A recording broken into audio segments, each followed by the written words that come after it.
of my day in your own special way.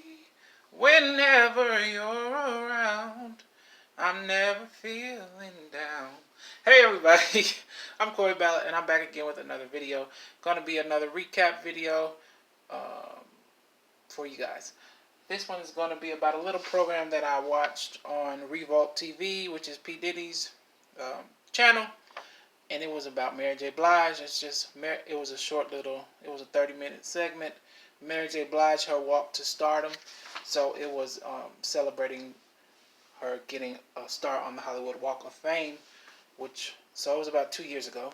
So it was in 2018. And Andre Hill was in the special, and some people at Essence Magazine and different magazines. Who else was in it? I think that was really it. Yeah. But anyway, so it was just talking about Mary J. Blige, how she became the star when she first came out, and Jimmy Jam and Terry Lewis, the producers, Janet Jackson's famous producers, they were also in this video as well, in this special as well, because they produced for Mary J. Blige many songs as well. So they were on it too. Blah, blah, blah. So I just wrote down a few things that I found interesting or that I did not know about Mary J. Blige in this special. The first thing was that You Remind Me was her first single and not Real Love. I always thought Real Love was her first single. I did not know that You Remind Me was the first single that she released. And she released it off a soundtrack.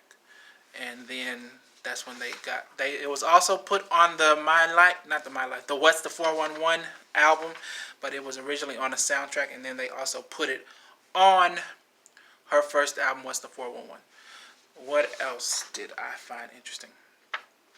Okay, so Jimmy Jam and Terry Lewis.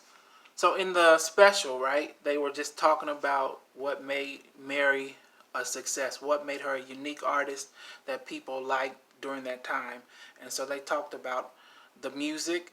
I broke it down into two parts. They talked about the music, and then they talked about her, because they were saying, Andre Harrell was saying she was a lifestyle artist. So they were talking about her branding, okay, music and branding. So basically, they said that Jimmy Jam and Terry Lewis said that some things that they liked about Mary J. Blige when they heard her. So of course we know, or you might not know if you're too young, you might not know that Mary is considered the queen of hip-hop soul.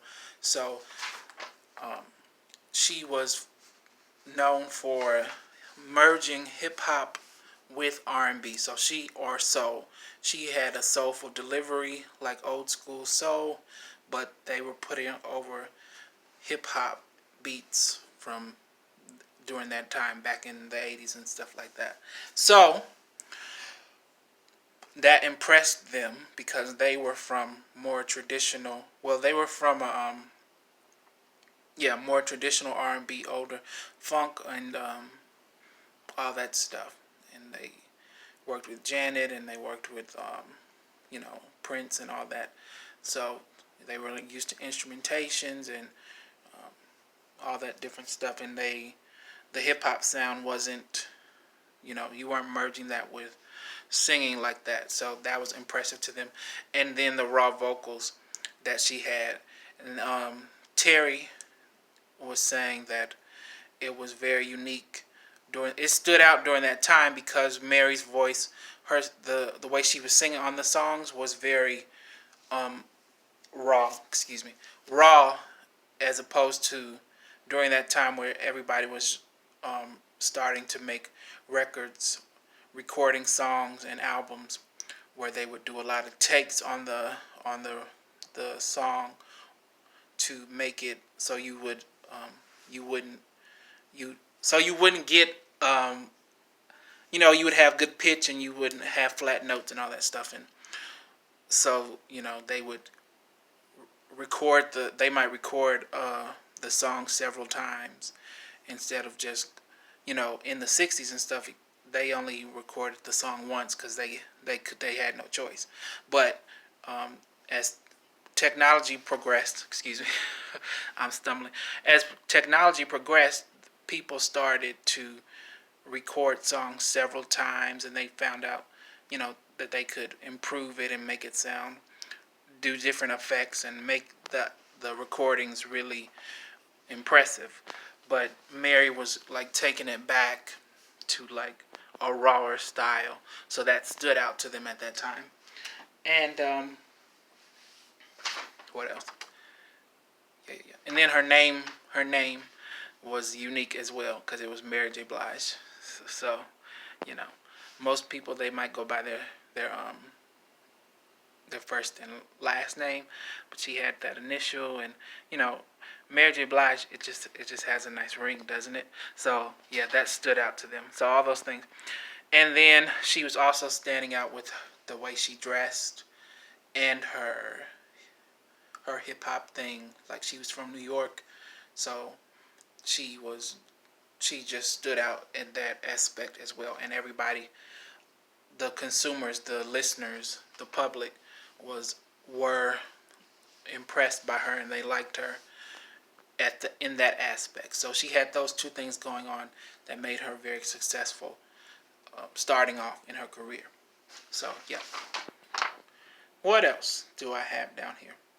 They talked about My Life, the album My Life, which is Mary J. Blige's second album, and they talked about how amazing it was.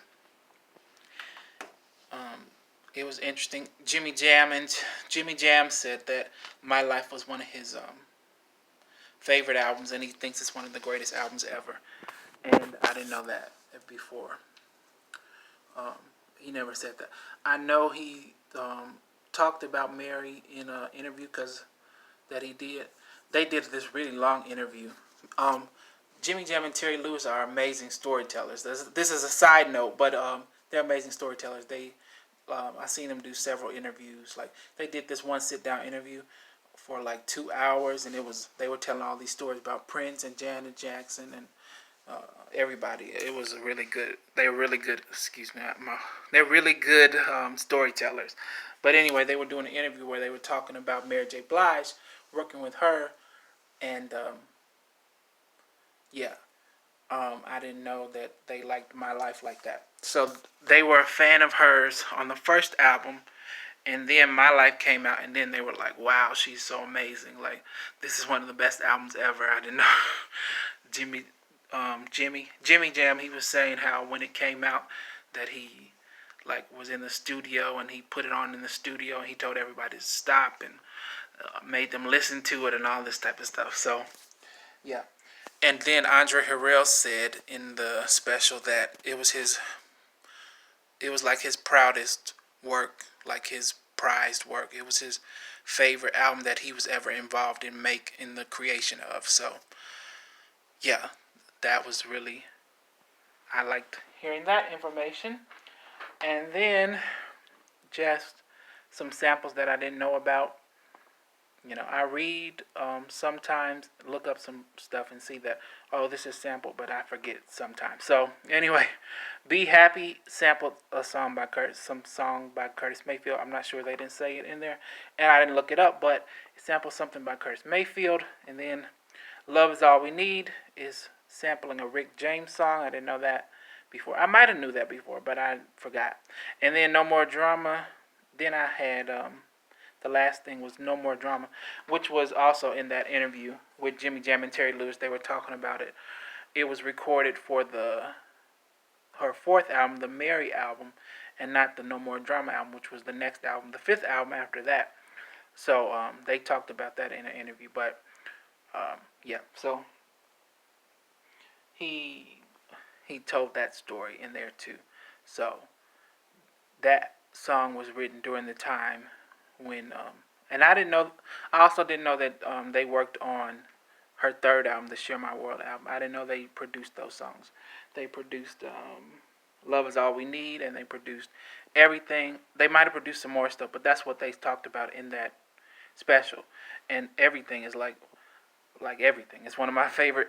It's like my favorite Mary J. Blige song. But yeah, I didn't know all that stuff. So that's the stuff that I found interesting in that. So there you have it. Mary J. Blige, her walk to stardom. That's this little special. That's my recap. The things that I found interesting about it. I'll be back with another video. I don't know, man. Let me do my outro. Oh, go ahead and subscribe. Go ahead and like. Go ahead and comment. Go ahead and visit my blog, corysong.blogspot.com. The links are down in the description. Everybody has to do this, so I'll do it too. And that's it. Let me do the outro. I'm out of here. Do, do, do, do, do, do, do.